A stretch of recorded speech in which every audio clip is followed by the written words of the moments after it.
The government of Libya announced the death of Muammar Gaddafi. This marks the end of a long and painful chapter for the people of Libya. A Libyan woman entered a hotel housing international journalists, shouting that she'd been raped. Imagine living in the shadow of one of the world's most feared leaders, where secrets hide behind closed doors and fear controls every move. This was the reality for Safia Farkash, the wife of Libya's infamous dictator, Muammar Gaddafi. To the world, she was the elegant first lady living a life of luxury. But behind the palace walls, a much darker story unfolded, one filled with silence, pain, and terrifying truths.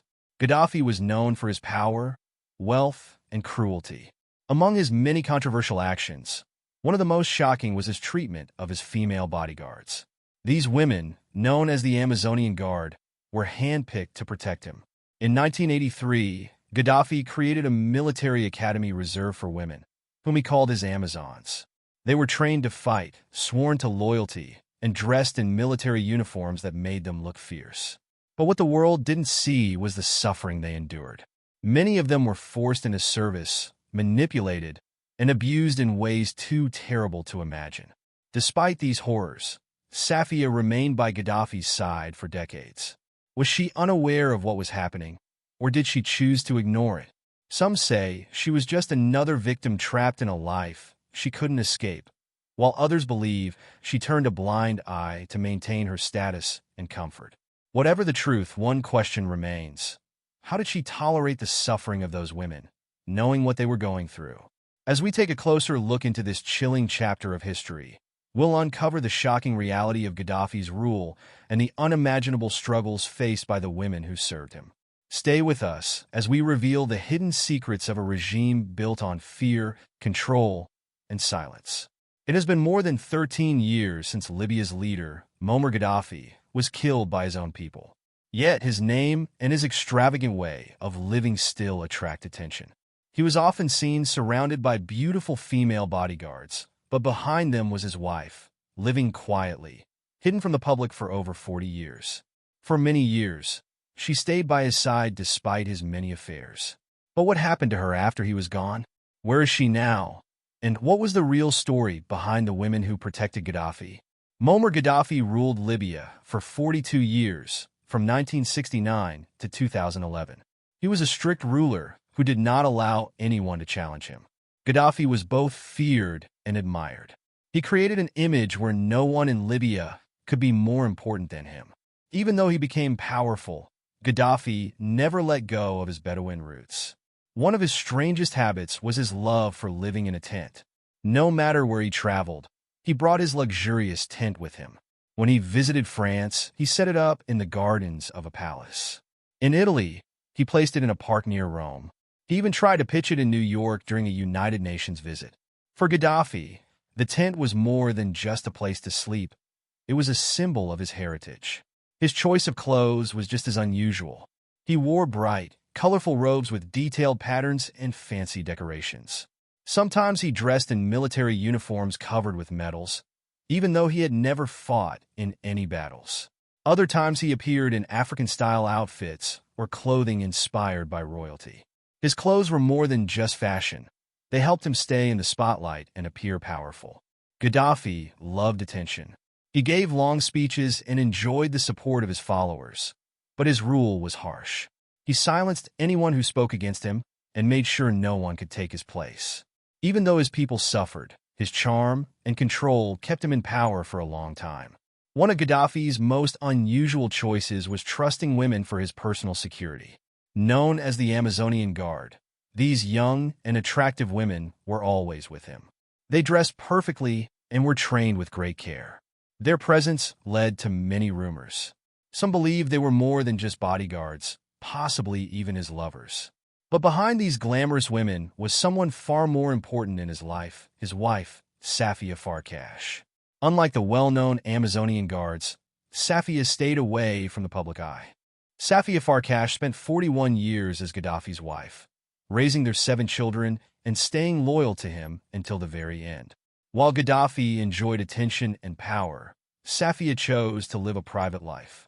She rarely appeared at public events and never joined him on his trips abroad. Finding photos of them together was nearly impossible. Only after Gaddafi's fall were a few family pictures discovered among their belongings. These images suggest that Safia preferred to stay in the background, avoiding the fame that her husband loved so much. Indeed, Muammar Gaddafi was well known for ensuring his family shared in the spoils of power. So when he fell in 2011, they were bound to suffer in the fallout. Safia Farkash is actually among the luckier family members. Even though she lived a quiet life, Safia seemed to have a special place in Gaddafi's world. She remained by his side for over 40 years despite his unusual lifestyle and many rumored affairs. Gaddafi, known for his attraction to beautiful women, could have chosen anyone, a princess, a famous actress, or even a model, but he stayed married to Safia. Why? Who was this mysterious woman who remained with him through everything? Gaddafi's first marriage was in 1969 when he was 27 years old and had just taken control of Libya. His first wife, Fatiha al-Nouri, seemed like the right choice at the time, but their marriage didn't last. They had a son, Muammar Gaddafi, but their relationship ended within a year. It was after this failed marriage that he met Safia Farkash, who would stay by his side for the rest of his life. Their meeting happened under unusual circumstances in 1969, shortly after Gaddafi became Libya's leader. From that moment on, Safia remained with him, standing by his side until his final days in 2011. Gaddafi came to power and was later hospitalized due to appendicitis. During his time in the hospital, a young nurse named Safia Farkash cared for him. Gaddafi later said that he fell in love with her the moment he saw her. Their bond grew quickly, and within a year, they got married. This marked the beginning of a relationship that lasted more than 40 years. The details of Safia's early life remain unclear, with different stories making her past even more mysterious. Some believe that she had Croatian or Hungarian roots, with her family coming from Mostar, a city in Bosnia and Herzegovina. Her last name, Farkash, is common in Hungary and means wolf. According to one story, her grandfather Ivan Farkash was a minor Hungarian official who worked in Mostar when it was part of the Austro-Hungarian Empire. This version also claims that Safia met Gaddafi while he was a student at a military academy in Yugoslavia before he took control of Libya in 1969. Another version suggests that Safia was born in Libya in a city called Ba and belonged to the Barisa tribe. This account states that she met Gaddafi while working as a nurse in a hospital. Although these stories differ, one thing is certain: Safia played a major role in Gaddafi's personal life. Together, Safia and Gaddafi had 7 biological children, 6 sons and 1 daughter, and also adopted 2 more children. Despite Gaddafi's habit of surrounding himself with female bodyguards and rumors about his many affairs, Safia stayed with him. Unlike her husband, who enjoyed being in the spotlight, she preferred a private life. She stayed away from politics and public events, which is why very few photos of them together exist. Even though Gaddafi was known for his attraction to beautiful women and had many rumored relationships, Safia never left his side. She remained his wife for over 4 decades, standing by him through all the ups and downs of his rule.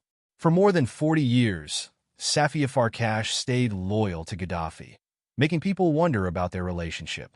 Was it love, duty, or a mix of both that kept her by his side? Her life remains a mystery, but one thing is clear: she played an important role in Gaddafi's story and left a lasting impact on his legacy. Gaddafi and Safia's children were not just family. They held great power in Libya during his 42 years in control. They were symbols of his leadership and had influence over many aspects of the country. However, their privileged lives and behavior caused anger among the people. Some of Gaddafi's sons became famous for their luxurious lifestyles and reckless actions, while many Libyans struggled with poverty. His children lived in extreme wealth, showing off their riches. This difference led to growing resentment and dislike toward the family and their rule. Another son, Hannibal Gaddafi, was known for his bad temper and violent behavior. His actions, including fights and scandals in Europe, caught global attention. Hannibal's reckless attitude, along with his brother's actions, gave the family a bad reputation both inside and outside of Libya. Muammar Gaddafi, another son, held an important position as the national security advisor. He had big military ambitions and was one of Gaddafi's closest supporters. However, his power made many people see the family as corrupt and selfish. Even though Safia Farkash stayed away from the public eye during Gaddafi's rule, she was not just a quiet observer. She was a wealthy and powerful woman who influenced many things behind the scenes. Safia was one of the richest women in Libya and had a strong position in the country. She owned Barak Air, a private airline based in Tripoli at Maida International Airport. This airline operated separately from Libya's national carrier and had control over air travel in the region. Safia Farkash played an important role in Libya even beyond her husband's rule. She controlled key businesses, like organizing flights for Libyan pilgrims during the Hajj season, showing her strong business skills and influence. Many believe she was one of the richest people in Libya, with rumors suggesting she owned 20 tons of gold. Reports, including leaked documents, describe Gaddafi's family as wealthy but troubled. Some estimates claim Safia's fortune reached $30 billion during Gaddafi's rule. Despite having so much money, Safia stayed mostly out of the public eye. She traveled quietly, often using rented planes and moving with a convoy of cars. Even when she arranged events like the 1969 Revolution celebration at the Bab al-Azizia compound, she preferred smaller gatherings instead of flashy displays of wealth. In her later years, she made a few more public appearances. In 2010, she attended a female police graduation and occasionally joined celebrations of Gaddafi's rule. However, these events were rare and carefully planned to keep her private life hidden. Her influence was not limited to Libya. In 2008, Safia was chosen as vice president of the African First Ladies Organization during a meeting in Egypt. Interestingly, she was not even there and had never actively taken part in the group's work, showing that her role was mostly symbolic. During the Lockerbie crisis, reports revealed the massive wealth controlled by Gaddafi's family. In 1992, an international group estimated Gaddafi's total fortune at $80 billion, with Safia managing a large part of it. Even though she stayed away from the spotlight, her wealth and quiet power made her a strong figure in Libya. It was no secret that Gaddafi was attracted to beautiful women and had many affairs, yet Safia chose to stay with him, likely because of the wealth and power she enjoyed as his wife. She seemed to accept his actions to maintain her privileged life. By the 1980s, Gaddafi's relationships with women were no longer hidden. He often traveled with a group of female bodyguards called the Amazons. He claimed they were proof of his support for women's rights and that Libya treated men and women equally. These guards were considered his most loyal protectors. Gaddafi often said that women were more trustworthy than men and that he felt safer with them. Some of them even risked their lives for him, showing just how devoted they were.